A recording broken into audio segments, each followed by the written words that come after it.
Electric potential energy, electrostatic potential energy of an electric dipole placed in uniform electric field. एक uniform field में अगर आप dipole को रख देंगे तो सिस्टम की टोटल एनर्जी कितनी कहलाएगी। तो इसमें ध्यान रखना, है गलती हो सकती है अगर एग्जाम में ढंग से पूछ लिया उसने। हम जो याद रखते हैं वो केवल हम इंटरेक्शन एनर्जी याद रख लेते हैं इसकी। एक्सटर्नल फील्ड्स, इनकी आपस में भी तो पोटेंशियल एनर्जी है ना बेटा। Q1 Q2 आर डिस्टेंस पे रखे हुए एक दूसरे से इंटरेक्शन पोटेंशियल एनर्जी नहीं होगी उनकी, के Q1 Q2 अपॉन आर। तो एक वो वाला टर्म लिखना नहीं भूलेंगे। देखो कैसे आपसे पूछा टोटल एनर्जी ऑफ सिस्टम कितनी है, 2 पॉइंट चार्जेस रखे हुए इलेक्ट्रिक फील्ड में, एक तरह से यही है अभी तो हमारे लिए, डाइपोल की टर्म में कन्वर्ट करते हैं। बट अभी जितना हमको पढ़ रखा है हमने इलेक्ट्रोस्टैटिक पोटेंशियल एनर्जी के बारे में, उसकी वजह से हम यही बोल सकते हैं कि माइनस क्यू प्लस क्यू है, दोनों एल डिस्टेंस से सेपरेटेड पॉइंट चार्जेस हैं।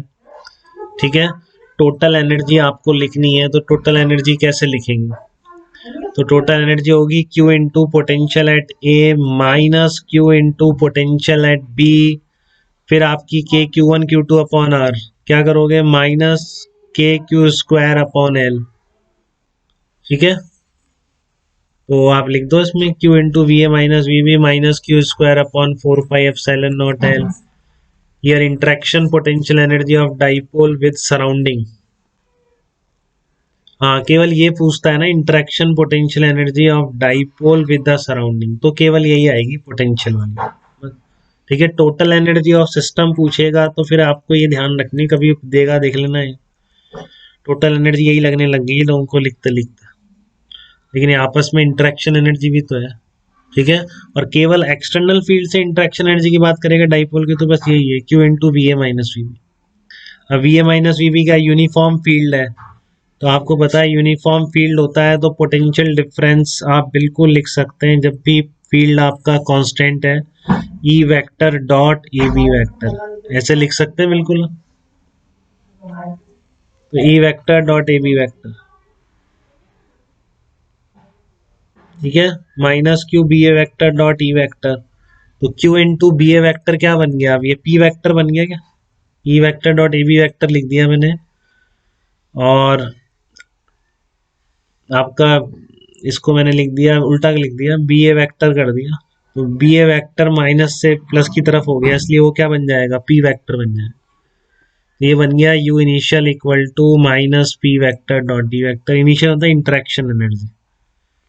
तो रेफरेंस ऑफ दिस, अब रेफरेंस कहाँ पर है, जब थीटा 90 होगा तब ये 0 होगा, ये रेफरेंस पोजीशन हो जाएगी। ठीक है, तो minus P vector dot E vector, ये आपको ध्यान रखना, interaction energy of dipole with the external uniform field.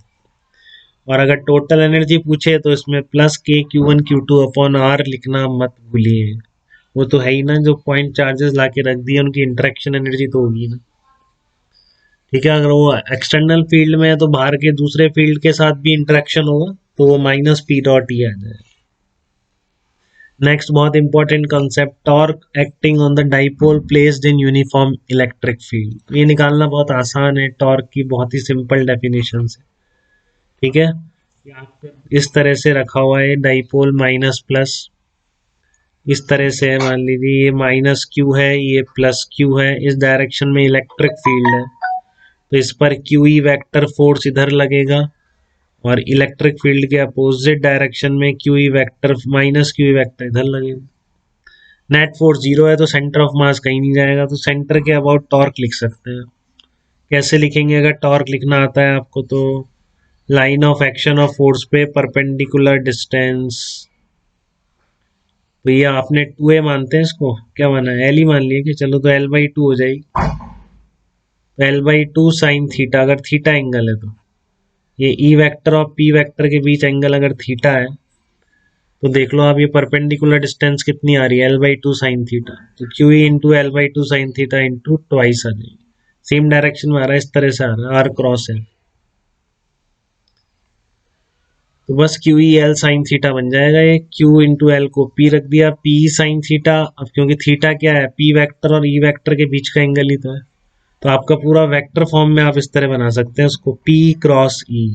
तो ये होता है इलेक्ट्रिक डाइपोल पर टॉर्क, अगर उसको यूनिफॉर्म फील्ड ई वेक्टर में रख दें तो ये दो फार्मूले बहुत इंपॉर्टेंट है, एक तो पोटेंशियल एनर्जी का, ठीक है, और एक आपके पास टॉर्क के एक्सप्रेशन का, torque equal to P cross E. ये गलती से भी नहीं भूलने हैं जितने फार्मूले डाइपोल में आ गए हैं, ठीक है। क्लियर है यहाँ तक बात आपको बेटा एकदम? कोई तकलीफ